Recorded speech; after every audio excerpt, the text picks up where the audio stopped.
Iya, itu dia pemateri pertama kita ada dengan Nurse Hamka. Beliau merupakan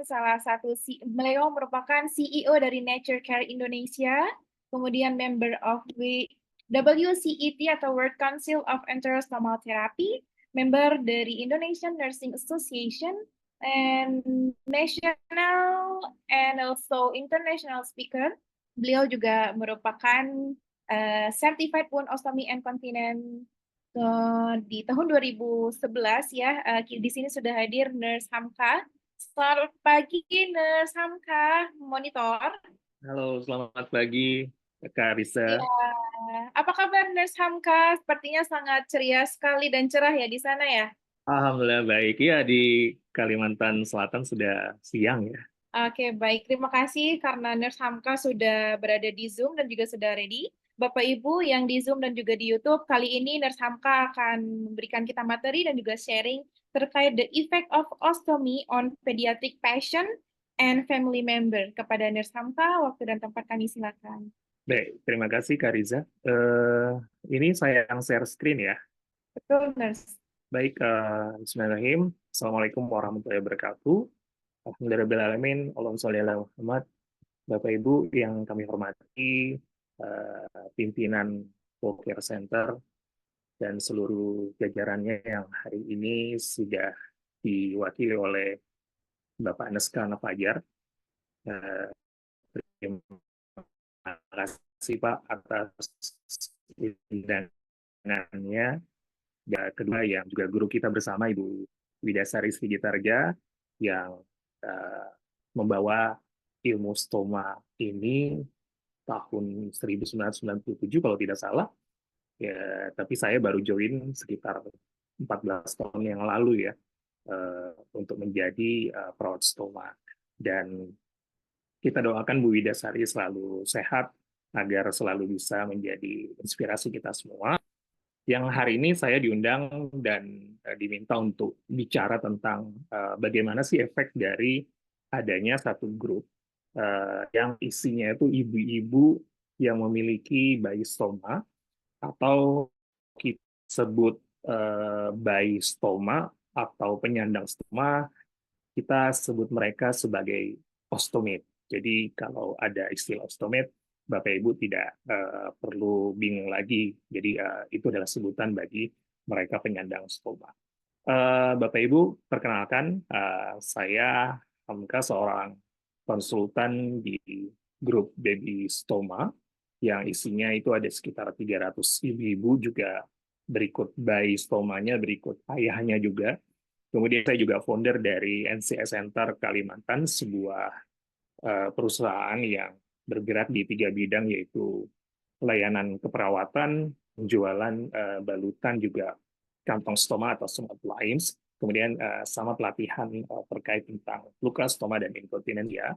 Kemudian saya juga saat ini merupakan dosen di Universitas Lambung Mangkurat di Fakultas Kedokteran dan Ilmu Kesehatan di program studi keperawatan, dan saya juga menjadi surveyor di satu lembaga yang mengakreditasi puskesmas dan ini.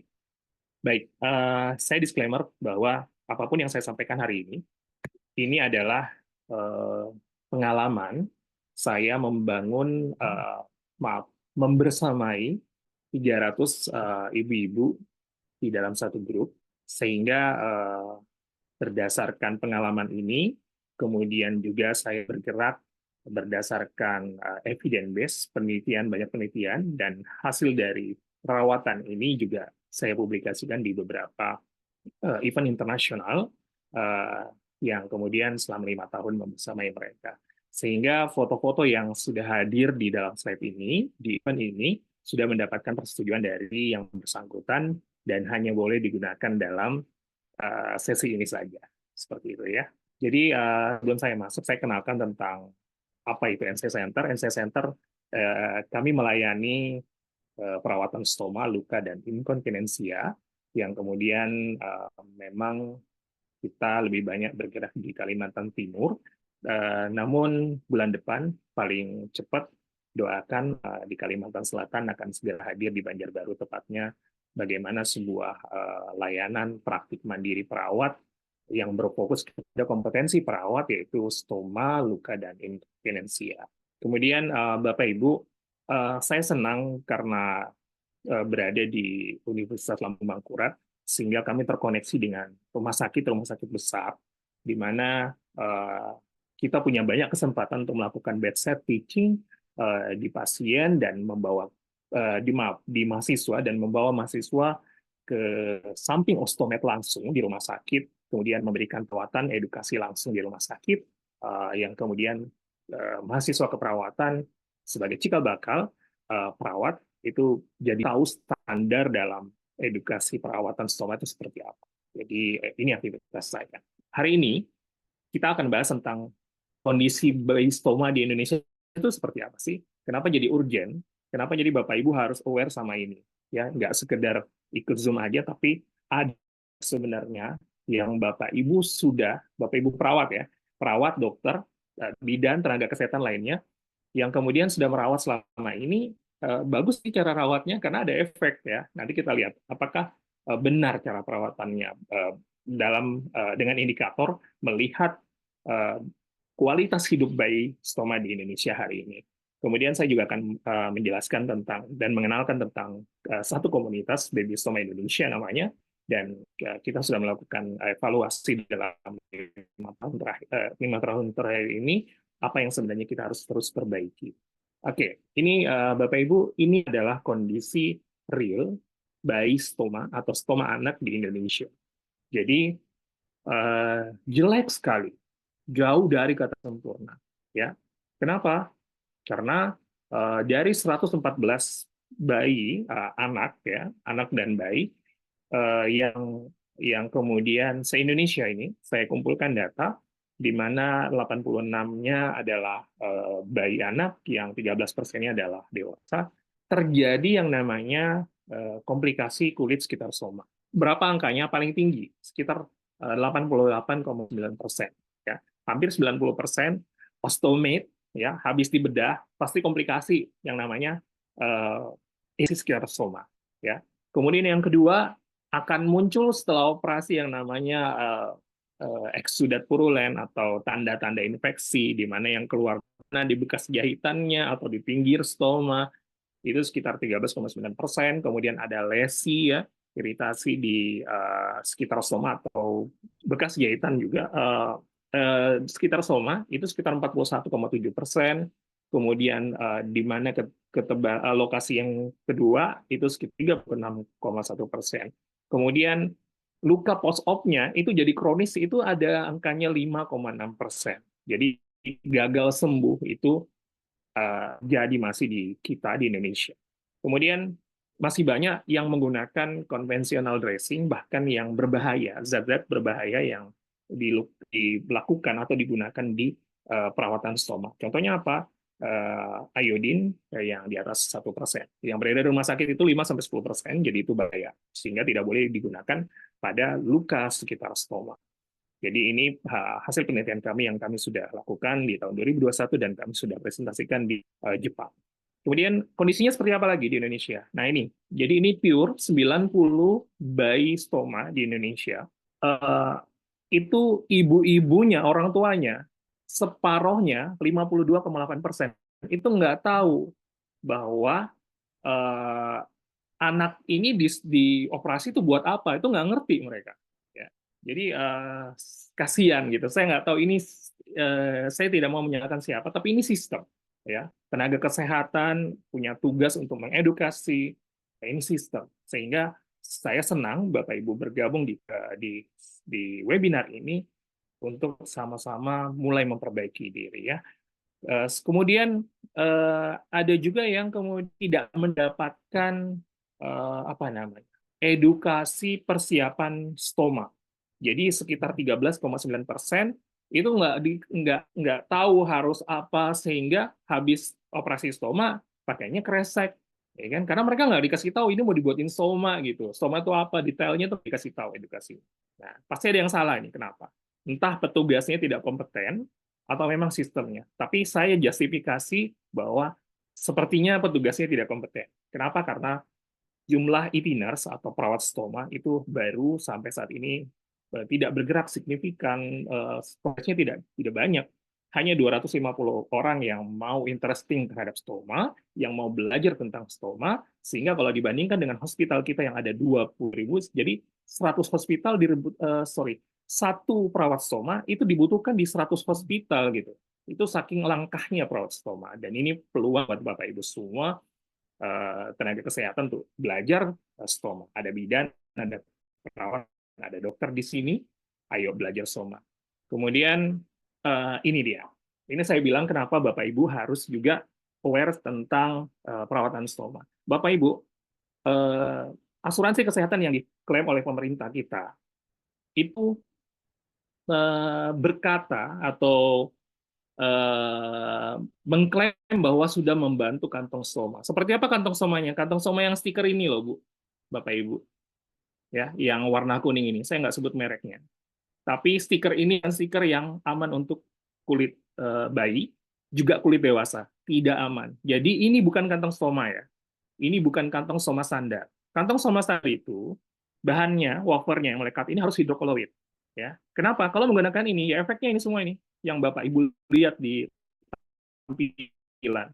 Iritasi, ya berantakan. Kenapa? 98% iritasi kulit sekitar stoma itu disebabkan oleh penggunaan kantong yang tidak standar atau kantong yang modifikasi. Nah, kan tenaga kesehatan ini banyak banget yang modifikasi. Udahlah, nggak usah beli, mahal kantong stomanya. Kita modifikasi aja, pakai kresek tahu, pakai kresek gula, ya, pakai kasa donat-donat, enggak, ya. 90% gara-gara itu. Maka apa yang harus kita lakukan sebagai profesional kesehatan, tenaga kesehatan? Ya edukasinya layak, harus pakai kantong stoma standar. Tidak ada alasan apapun, no excuse. Kenapa? Ini efeknya.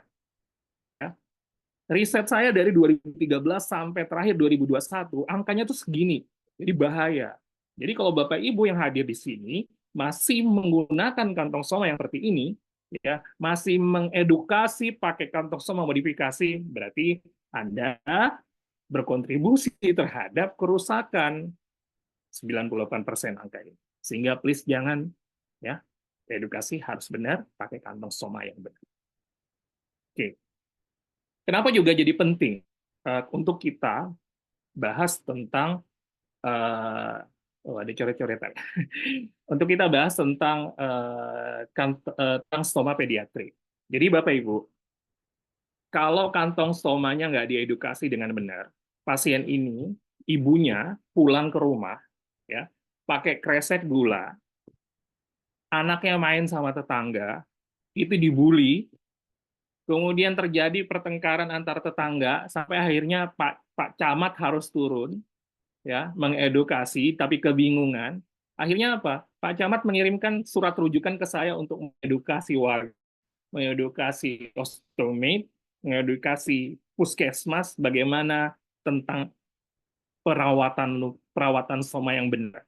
Bagaimana menggunakan kantong stoma yang benar. Kantong stoma benar yang sebenarnya itu yang seperti apa. Sampai sebegininya efek dari ketidaktahuan masyarakat ya secara global, baik tenaga kesehatan ataupun non kesehatan tentang kantong stoma. Sehingga kita harus belajar karena fenomenanya sudah seperti ini. Oke, saya akan mengenalkan grup Baby Stoma Indonesia. Jadi, Baby Stoma Indonesia, atau kita kenal dengan BS, itu merupakan sekelompok keluarga yang memiliki anak dengan stoma. Jadi mulai dari bayi sampai ada yang umur 12 tahun, itu kita kumpulin di dalam satu grup, ya, yang mengumpul sejak 2019. Jadi sudah sekitar 5 tahun. Jadi ada Bu Nimas namanya dari Surabaya. Beliau ini adalah orang tua dari anak dengan atresia nih, yang memiliki stoma, yang kemudian mengumpulkan 300 member, kemudian ada saya di dalamnya, ada juga dokter spesialis bedah anak di dalamnya, yang kemudian kita mengedukasi bahwa menjaga mereka untuk kualitas hidup bayinya, juga orang tuanya membaik. Kenapa? Karena mereka punya keresahan, tidak ada akses informasi atau keterbatasan akses informasi tentang bagaimana cara merawat stoma. Mereka mengakui bahwa di rumah sakit mereka nggak edukasi, ya. Ada banyak nanti pengakuan yang kami hadirkan dari data, dari riset yang kami sudah lakukan baik secara kuantitatif dan kualitatif. Kemudian moto dari Baby Stoma Indonesia ini adalah perawatan tepat, orang tua kuat, anak sehat, ya. Jadi ini lambangnya. Jadi ini dibuat langsung oleh ibu dari ostomi. Nah, ini tujuannya bagaimana menjadi wadah untuk saling support. Kenapa? Karena yang unik dari ketika menjadi konsultan di grup yang isinya ibu-ibu, itu uniknya adalah kita harus punya template. Kalau mereka baru gabung, apa yang harus kita lakukan? Ya, kita harus kenalkan bahwa di sini ada stoma nurse, di sini ada sejawat dokter bedah anak. Kemudian kalau stoma nurse, silakan panggil saya dengan nurse. Jadi saya nggak dipanggil ibu-ibu lagi. Kadang saya dipanggil konsultasi bun. Nah, jadi kita punya template. Kemudian kalau menjadi stoma nurse dan menjadi konsultan di grup harus 24 jam ready untuk mereka, karena ibu-ibu ini kalau nggak dibalas WA beberapa 1 menit saja mereka akan langsung broadcast WhatsApp tanda tanya. Kok nggak jawab? Kok nggak dijawab? Kok nggak dijawab gitu. Jadi ada hal-hal yang kemudian unik di dalam satu grup ini gitu ya. Jadi memang harus disupport. Kemudian berbagi informasi, sharing tentang perawatan stoma yang melibatkan orang-orang yang kompeten. Kemudian mendampingi orang tua. Dan yang khas juga dari grup baby stoma atau grup stoma ostomate bayi, itu yang jadi pasien kita, klien kita, bukan hanya bayinya, ibunya juga, bapaknya juga. Kenapa? Karena nggak jarang ibunya curhat, Nas, ini ayahnya sibuk nggak mau bantuin kalau misalnya lagi rawat stoma, pusing saya gini-gini gini. Itu kita dengerin semua.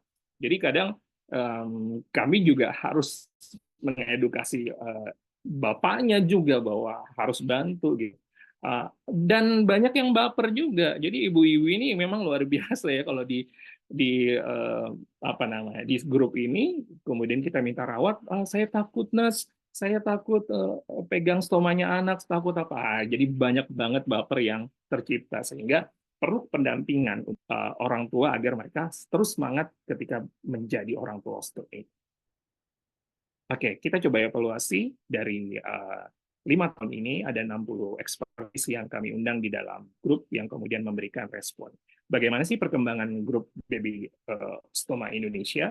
Ketika kami menjadi konsultan, mengedukasi di sana, apa yang mereka rasakan perkembangannya. Jadi mereka merasa bahwa 49,2% menjawab mereka teredukasi, kemudian 30,5% menjawab mereka merasa terbantu dalam perawatan, 10,2% merasa sangat bagus, 6,8% merasa bahwa grup ini menjadi solusi, dan 3,4% merasa bahwa grup ini membantu mental mereka sebagai orang tua penderita stomate, orang tua dengan bayi stomate. Kemudian di kualitatif, saya mendapatkan data pernyataan-pernyataan yang banyak sekali yang mereka rasakan sebuah manfaat dari grup ini, bahwa mereka mengungkapkan selama menjadi member di grup Baby Stoma, alhamdulillah banyak belajar, terutama sangat teredukasi dengan ilmu yang Das Hamka ajarkan, sehingga anak yang terawat dengan baik selama ini. Jadi ini dari partisipan pertama, di baris line pertama, mereka codingnya teredukasi. Kemudian ada juga yang menyampaikan banyak ilmu pengalaman, nakes. Jadi orang tuanya itu kita posisikan agar mereka mampu ngerawat. Kenapa?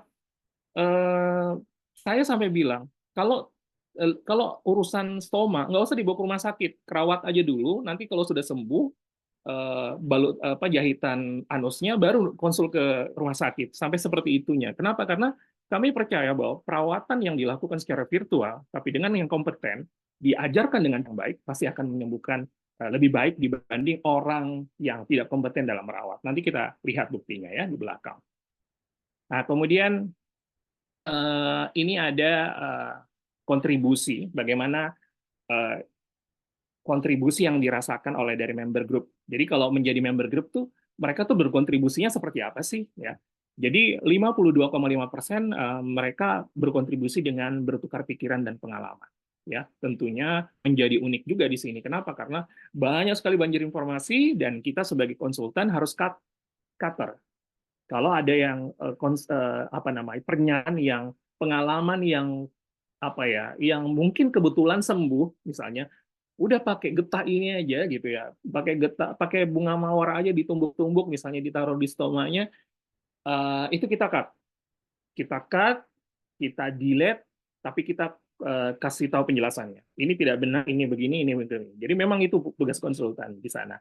Kemudian 15,3% mereka mempraktikkan arahan dari Stomaners, kemudian 13,6% ada di dalam grup yang hanya menyimak saja, kemudian ada 8,5% merespon kalau ada pertanyaan, kemudian ada yang ibu-ibu yang mengkoordinir, jadi admin, mendukung, kemudian ada yang membagikan informasi dari apa yang mereka dapatkan ke orang-orang yang di luar grup.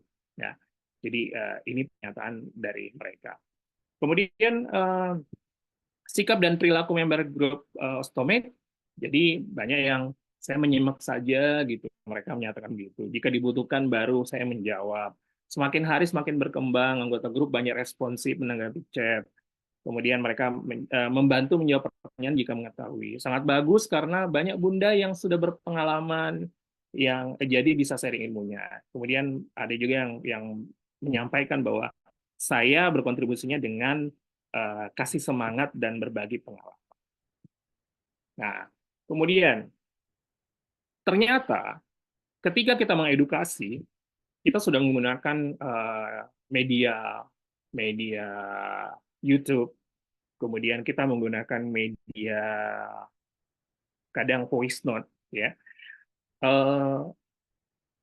Ternyata ada keterbatasan juga dalam mengedukasi perawatan stoma di grup Baby Stoma Indonesia, yaitu mereka merasa bahwa ketika disampaikan harus pakai kantong stoma yang ideal, yang benar, ternyata 35,6% punya keterbatasan ekonomi dan ini menjadi masalah. Tapi kita sudah ketemu solusinya ya. Nanti kita bahas di belakang.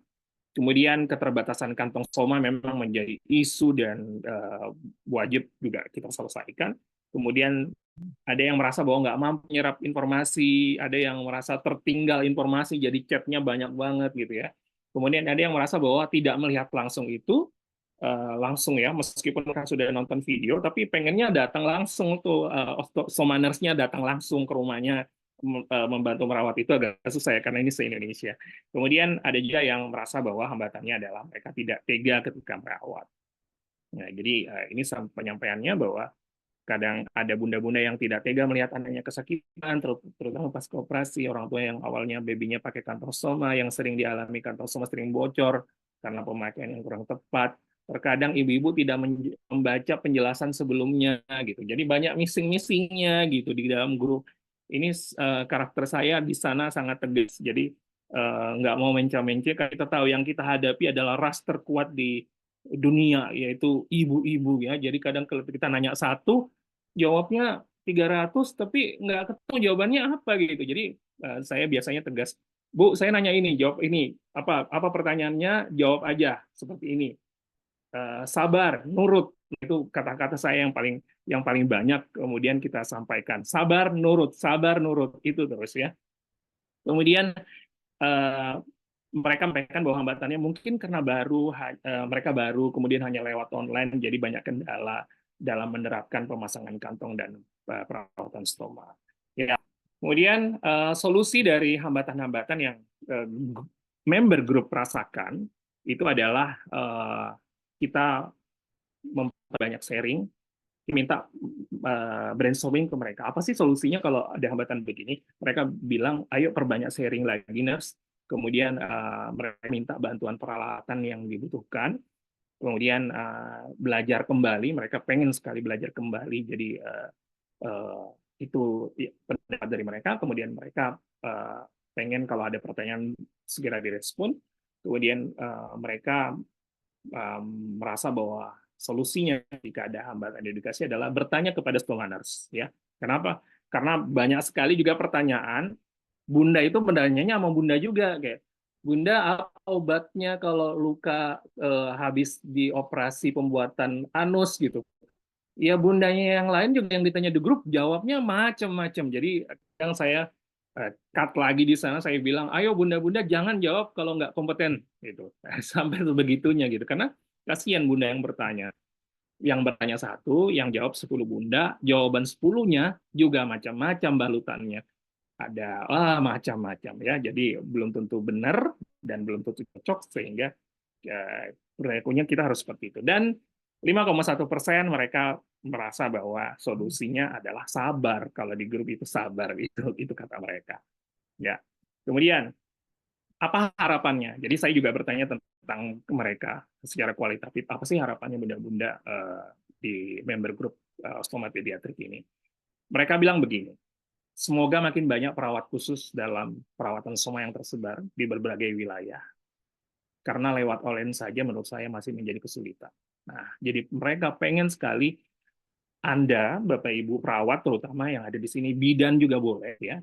Dokter juga boleh. Ada yang namanya Certified Stoma Nurse yang 4 hari silakan ya untuk belajar yang namanya stoma. Kenapa? Karena sudah ada di sekitar kita dan perawatannya jelek kan, sudah lihat hasilnya di atas tadi gitu. Kalau kita nggak kompeten, hancur berantakan. Based on data ya, Anda sudah lihat.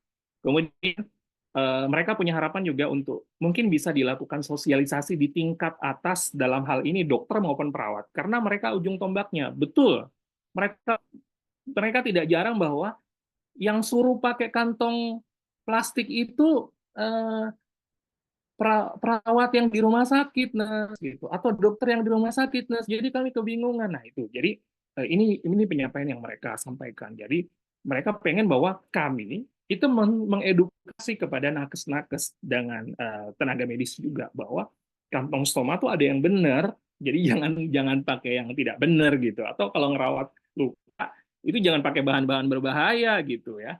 Pakai lilin lah, pakai iodin yang kadarnya di atas 1% lah gitu kan, jadi berantakan gitu. Jadi memang harus perawatan perawatan luka stoma harus dengan orang yang kompeten. Siapa itu ya? Stoma nurse gitu. Kemudian perawatan mereka juga pengen bahwa pertemuan lewat online misalnya Zoom, Google Meet atau sejenisnya. Jadi mereka pengen virtual gathering yang kita akan lakukan nanti untuk apa namanya memfasilitasi mereka dan mereka juga pengen adanya pengadaan kantong yang terus menerus.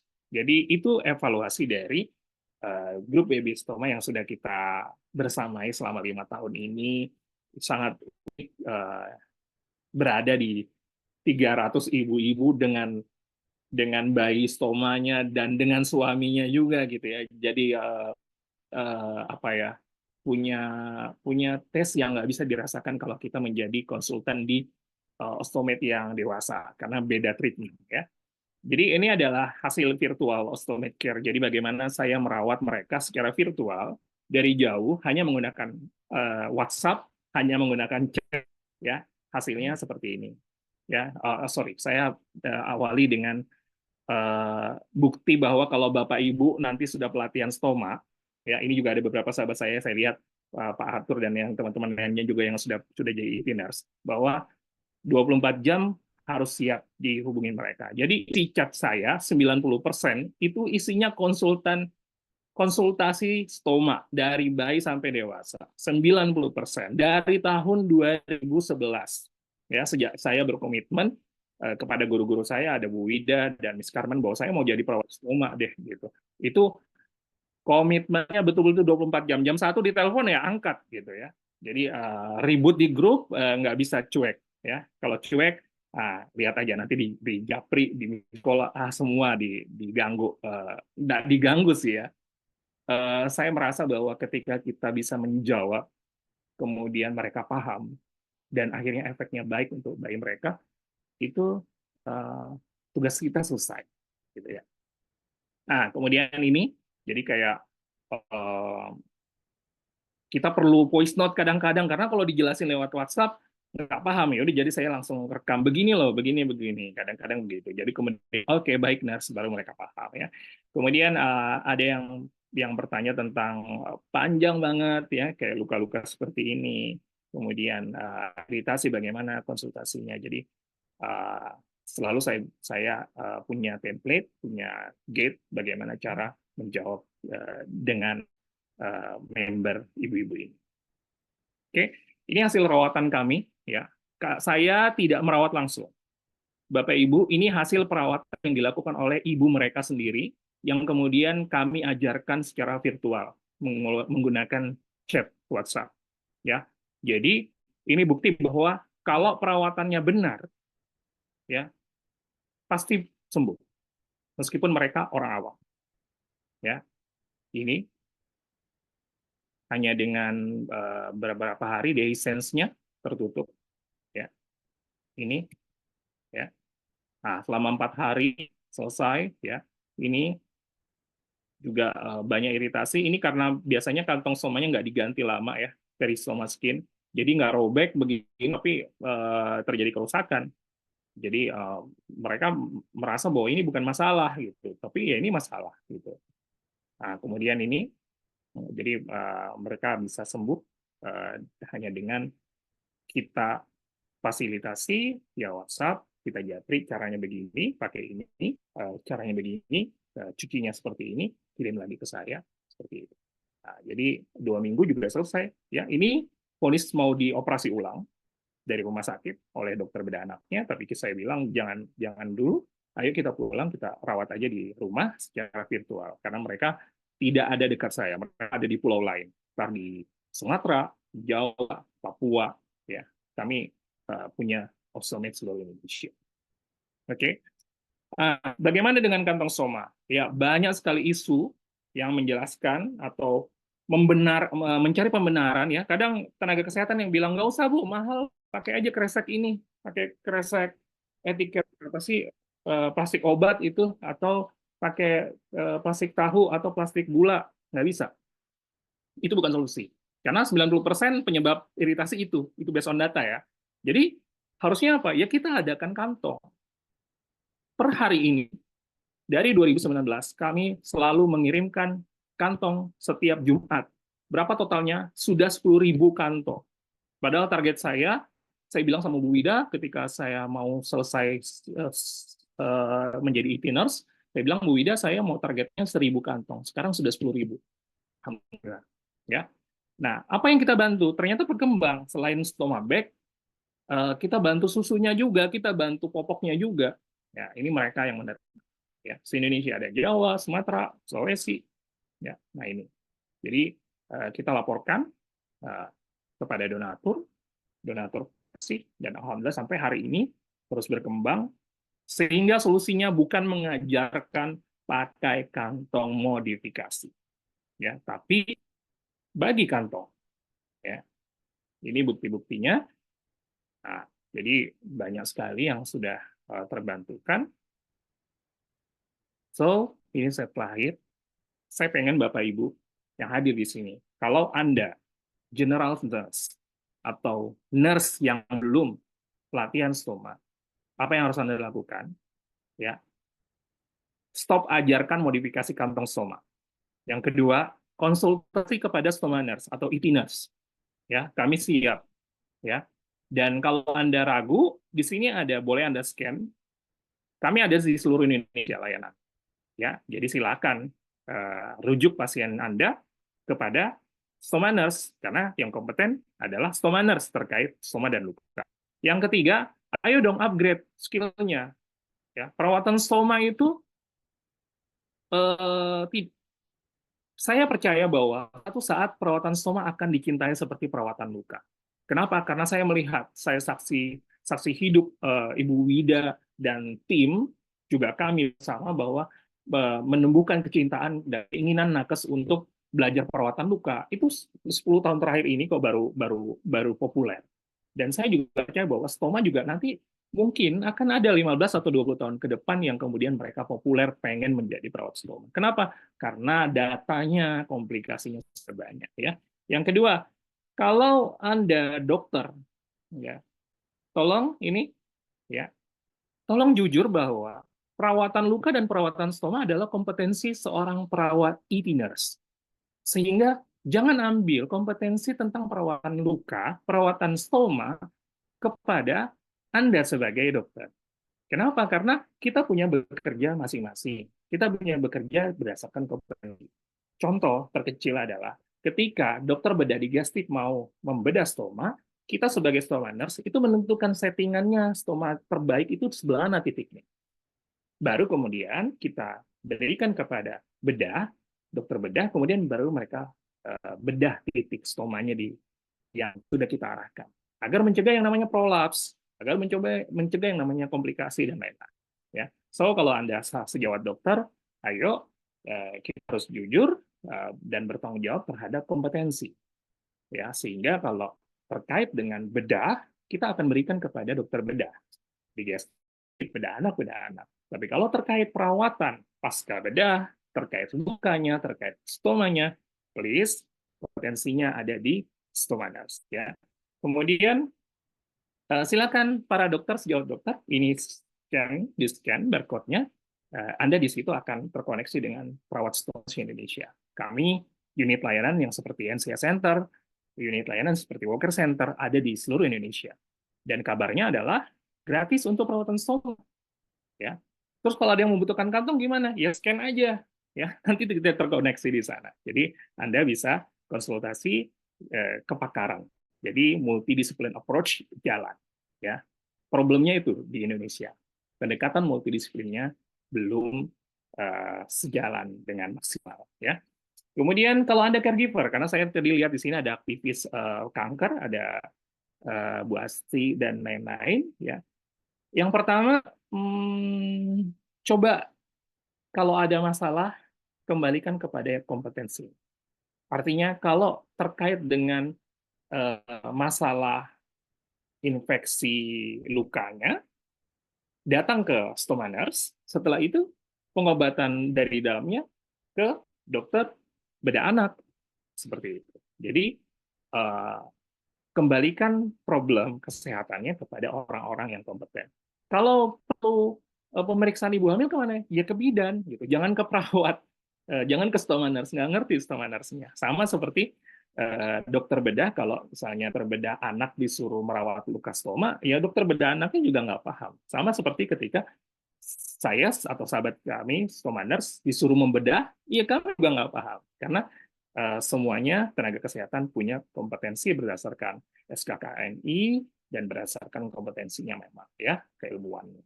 Kemudian, tolong ya, jadi ayo sama-sama belajar lagi tentang stoma. Saya encourage teman-teman yang belum belajar stoma, mari ke Walker, karena Walker menjadi wasilah untuk kita membantu banyak osteomed di sekitar kita. Karena angka osteomed itu tinggi. Ya. Di saya, database-nya untuk dewasa sekitar 400-an, untuk bayi sekitar 300-an. Itu yang baru terjangkau dengan kami. Bagaimana yang di luar sana? Ya, Andalah yang ditunggu untuk menjadi stoma nurse. Nah, seperti itu mungkin ya. Saya mohon maaf kalau dalam penyampaian mungkin ada hal yang kurang berkenan, tapi apa yang saya sampaikan tadi berdasarkan pengalaman dan evidence base bahwa ada dasar ketika saya menyampaikan sesuatu itu terkait dengan evidence. Terima kasih banyak. Assalamualaikum warahmatullahi wabarakatuh.